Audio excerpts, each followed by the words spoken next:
tell me that I'm never. Halo semua, salam sejahtera Malaysia. Selamat datang ke channel Fels Lifestyle. Terima kasih karena terus setia dan bersama di dalam channel ini. Tuan-tuan dan bapak, masih ramai yang mempersoalkan kerjasama di antara UMNO dan DAP di dalam kepimpinan kerajaan perpaduan. Ada yang kata UMNO dan DAP tidak mampu bekerja sama.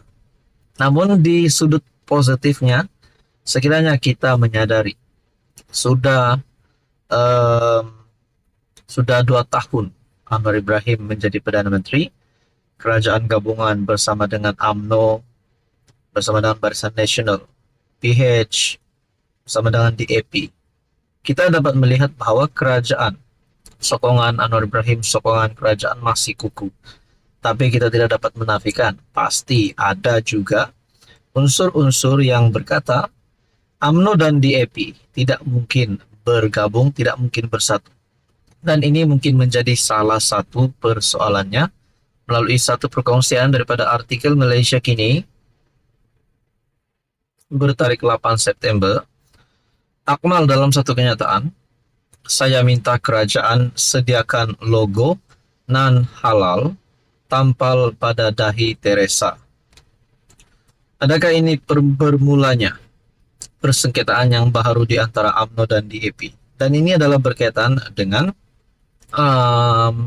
pensijilan halal bagi restoran. Nah, saudara-saudara, berita sepenuhnya. Ketua Pemuda UMNO Dr. Akmal Saleh menyelar naib Presiden DAP Teresa Kok kerana mempersoal cadangan mewajibkan restoran dan syarikat makanan yang tidak menyajikan daging babi dan alkohol mendapatkan pensijilan halal. Menyifatkan ahli parlimen seputih itu sebagai nyonya tua, Akmal berkata Teresa tidak sepatutnya mencampuri urusan agama Islam berkaitan pensijilan halal.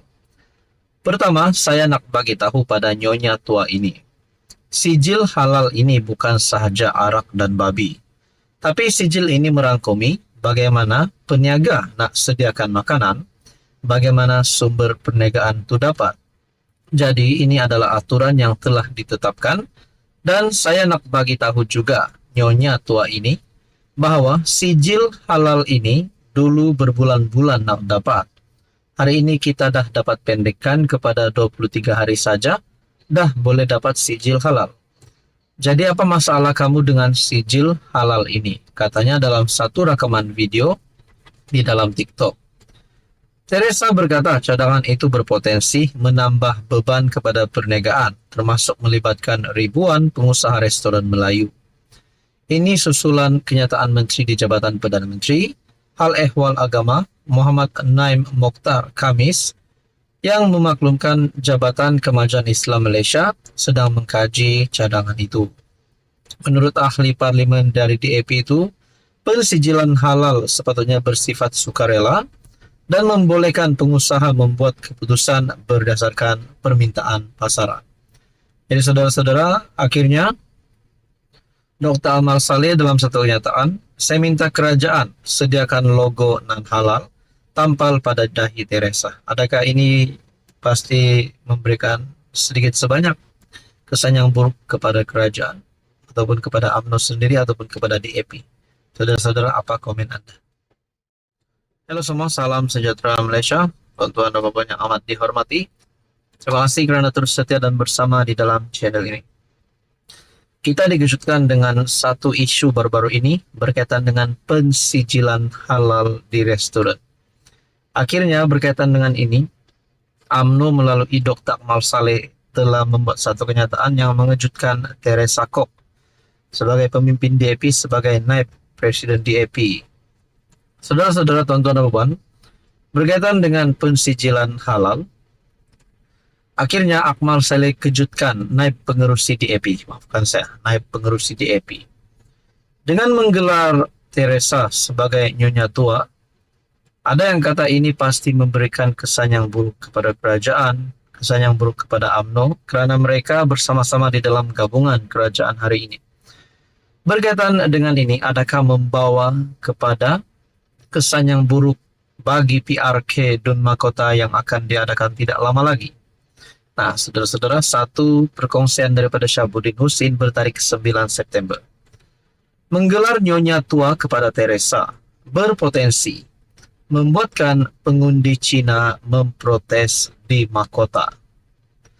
Ketua Pemuda UMNO, Dr. Akmal Saleh, barangkali agak keterlaluan dalam menyerang naib pengerusi DAP, Teresa Kok, sehingga menggelarnya sebagai Nyonya Tua.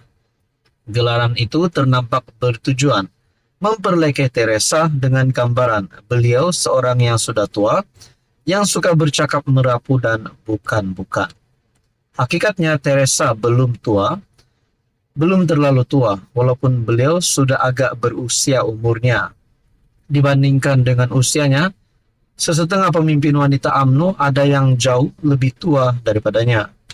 Cara penampilan dan berpakaian Teresa boleh dikata cukup sederhana, modern dan agak sepadan dengan usianya. Beliau masih cergas sebagai ahli parlemen Seputeh dan berjawatan kanan dalam DAP, yaitu naib pengerusi DAP kebangsaan. Hanya kerana kenyataannya berkaitan cadangan Menteri Agama mahu mewajibkan sijil halal kepada restoran yang tidak menyajikan hidangan babi dan berminuman alkohol, itu tidak mewajarkan untuk Dr. Akmal menggelarnya sebagai Nyonya Tua. Teresa sebenarnya bertindak dalam kapasiti yang wajar sebagai wakil rakyat yang mewakili masyarakat Cina, yaitu mengangkat suara peniaga-peniaga Cina berkaitan sijil halal itu. Beliau bukan sebagai wanita tua yang suka berletter sebagaimana dilabel sebagai Nyonya Tua oleh Dr. Akmal. Beliau tidak pun membantah pelaksanaan atau kewujudan sijil halal di negara ini. Cuma sekadar menyuarakan perasaan peniaga-peniaga Cina saja. Apa yang disuarakan oleh Teresa bukanlah termasuk dalam kategori 3R. Lainlah jika Teresa membantah pelaksanaan atau penguatkuasaan sijil halal itu secara keseluruhan. Jadi saudara-saudara, berkaitan dengan ini, tuan-tuan dan puan, tidak salah untuk berbalas serangan dan saling berbalah sesama separti dalam kerajaan, tetapi ia harus dilakukan dengan matang dan tanpa melabel yang tidak sepatutnya. Meskipun Cina bukan DAP dan DAP bukan Cina, tetapi berdasarkan keputusan beberapa pilihan raya, secara majoritinya pengundi Cina adalah pengundi DAP. Di Dun Mahkota yang bakal ada PRK pada 28 September, jumlah pengundi Cina adalah besar, yaitu sekitar 35%. Berdasarkan keputusan PRN Dun Mahkota, kemampuan calon amanah PH memperoleh sebanyak 11.445 undi, berbanding BN yang memperoleh 16.611 undi. Sebagian besar undi Cina itu adalah diyakini datang daripada pengundi Cina. Bagaimana jika pengundi Cina di Dun Mahkota melakukan protes dengan tidak keluar mengundi pada 28 September nanti, sebagaimana yang berlaku di Sungai Bakap sebelum ini? Di Sungai Bakap, Rafizi antara yang dipersalahkan atas kekalahan PKR karena ungkapan bodoh dan bahlul yang diucapkannya di apakah di mahkota, gelaran Nyonya Tua bakal membawa bala pula menurut Syahabuddin Husin. Menggelar Nyonya Tua kepada Teresa berpotensi membuatkan pengundi Cina memprotes di mahkota. Saudara-saudara, apa komen Anda?